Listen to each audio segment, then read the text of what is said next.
I was 12 when I met him. I was a gangly, awkward kid, a year into puberty, still battling acne and waiting for my body to catch up to my age. He was just shy of puberty himself, boyish and carefree. We became friends not because of any deep connection, but because we both had Game Boy Colors, Pokemon, and one of those link cables for battling. We spent hours furiously competing, laughing and arguing over victories and losses. As we grew older, our friendship stayed intact. For him, it was simple and platonic, but for me, it became something else. I thought he hung the moon. I would have done anything just to have him notice me in the way I noticed him. The summer before 8th grade, everything changed. My body finally caught up. My acne cleared up thanks to a dermatologist, and my figure filled out in a way that made people notice.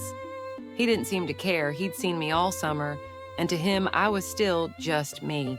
But at school, it was a different story. The boys started calling me names, slut whore, because the Catholic school uniform suddenly looked different on me. I hated the attention. He hated it too. He started picking fights with anyone who said anything about me.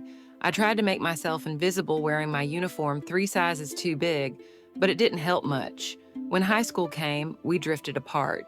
He went to public school, and I went to an all-girls Catholic school. We still talked online now and then, but life got busy and the gaps between conversations grew. Still, I carried a soft spot for him, a little ember of affection that never went out. He had been my first offender, my first crush, my first everything, in a way. Then came September 11th, the wave of patriotism swept the country, and he decided he was going to enlist after graduation. We didn't see each other in person anymore, but we still messaged sometimes. I didn't think much of it until his mom invited me to his graduation party. I decided to go, my heart fluttering with a mix of excitement and nerves. When he walked in, I barely recognized him.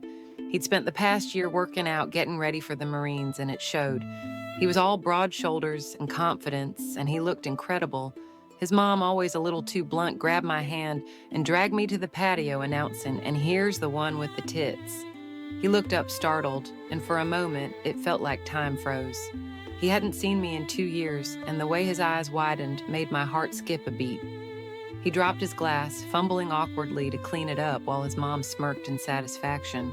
The rest of the night was a blur of laughter, flirting, and playing Pokemon on emulators he'd set up on his computer.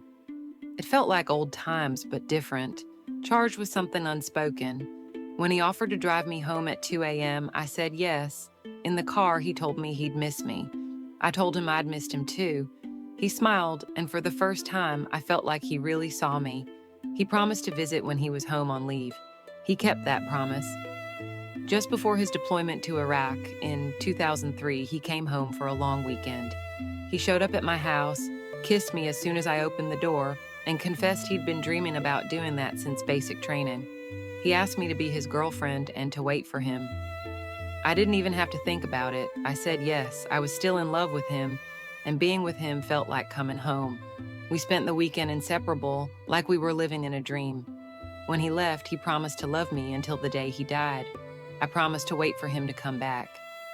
3 months later, his convoy drove over an IED. He didn't come home.